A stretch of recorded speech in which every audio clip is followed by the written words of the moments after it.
boys and girls. Today we're going to have a Sunday school lesson on a whole new area. We'd been doing Christmas and then Jesus when he became a little boy, and then he became baptized. But now we're going to be talking about once Jesus started being a preacher and a great teacher to all the people, how did he teach them? What did he do in his sermons? What did he talk about? So what we're going to find out is what he did was he told people something called parables, which is just another word for stories that had very important point to it that Jesus wanted them to understand. And sometimes we understand things better when we hear them in a story. So I have Olivia here today with me. Most of you know Olivia, my granddaughter. So we're going to read the story together. And then I'm going to ask her questions because she's the only one I've got here for Sunday school. And today I'm not going to read out of our Bible. Instead, I'm going to read out of this book called The Boy Who Ran Away. And guess what? This book, Miss Kathy, Miss Mary, we've been reading boys and girls out of this book in our library at Laurel Presbyterian Church for about 35 years. What? Yeah. Guess what? You know Emmeline and Cameron. Yeah. I read this book to their daddy, this very same book. Wow. So this is the story Jesus told. And we're going to figure out what his point was. What was the point? Why did he tell the story? The boy who ran away. Okay, here we go. Here's the pictures on this page. Okay. There was a family once with two sons. The older son did just what he needed to do. The younger son did what he liked to do. He said, you know what? I don't think I want to be part of the family. Well, goodness, but you need money to do just everything you want to do. So the younger son had what he thought was a bright idea. He asked his father for half of the father's money. Here he is asking. The older son doesn't look too happy, does he? I wonder why it's basically all gray and orange. Well, that's just the way they colored it. Not this page, though. Let's see. So,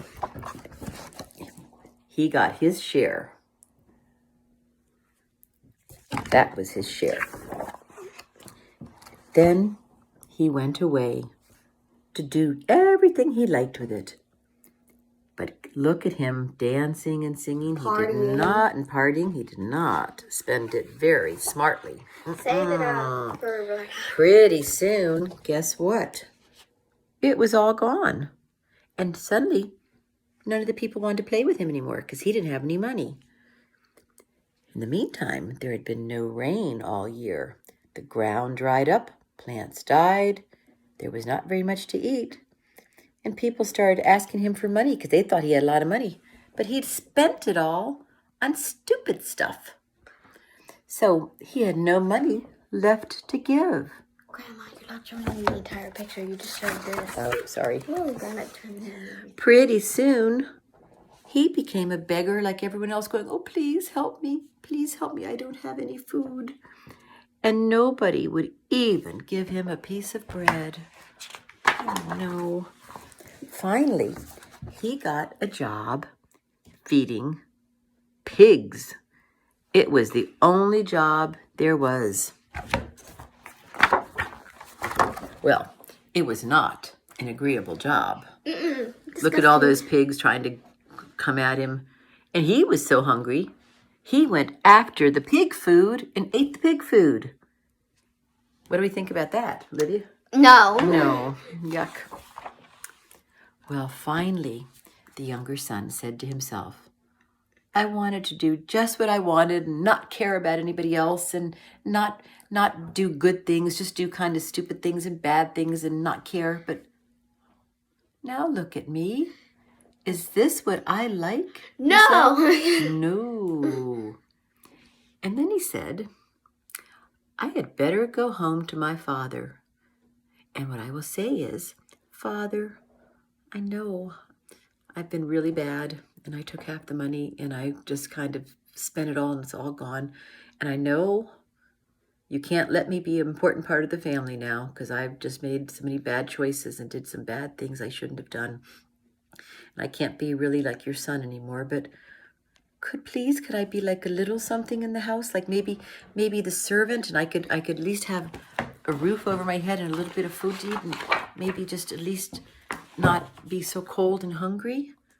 So he left the pigs and started to go home to see if he could at least get a job as a poor person with his father's house. But his father, I wonder what he's going to do. He saw him, and he saw him as soon as he got near the house, and guess what he did? His father ran out, kissed him, jumped up and down. He was so glad to have his son back. But the son got down on his knees and was crying, and he said, I'm ashamed, which means I just feel too embarrassed and sad. I can't be an important part of the family anymore. I can only be just a servant because I've not been a good person. But his father didn't even listen. He was too happy. He said, bring out the best clothes for my son. Bring out the best shoes, the best, bring it out. And then he gave a big party with dancing and lots to eat. And he said, my younger son was lost and gone, but now he's back. And he's part of the family again. And he was sorry for what happened. And he's home and we love him. And the older son said, well, I'm not sure how I feel about this. Because guess what? I'm part of the family too, and I always have been. I've never been bad. I've always been good. And nobody's ever had a party for me. Oh, well, at least God loves me. And surely God wouldn't love him after all the things he's done. Even if our dad does. Maybe God doesn't. But why couldn't he? Their father said. I love my son after all the things he's done. Well, of course, but you're his father, said the older son. And what do we call God? Asked the dad. Our Father, said the older son. Oh, you see, their father said. But I still don't see why you want to have a party, said the older son. Because our family is back together. Isn't it a day to celebrate? Come, let's welcome him. He's come home. Yay! Okay. So, Olivia, when Jesus was doing this, telling this story, what do you think his point was? Why do we talk about God? Why is God like a father in this case? What do you think he was trying to teach the rest of us? He's trying to say that if you do sin like really badly, he will always forgive you and you come back. Like if you do something bad, like you go against, if you've been introduced to it and you say, I don't believe in this, if you come back eventually, God will forgive you. That's right. Because Jesus was telling the people, if even your own daddy right here on earth loves you so much and he forgives you and his heart is just glad and happy that you're saying, I'm sorry, please forgive me. Think how God in heaven, our great Father in heaven, he will forgive you if you ask for forgiveness, if you are sorry, and he knows your heart, if you mean it, if you ask for forgiveness, God will always forgive us. He might be sad that we did wrong, but he's so glad that now we're trying to do the right thing. So we never need to think, oh, God, I did bad things and God will never forgive me, so I might as well just give up because it's all over. No, it's never over with God. And Olivia, give me your opinion. What do you think the older brother would like to say to the younger brother?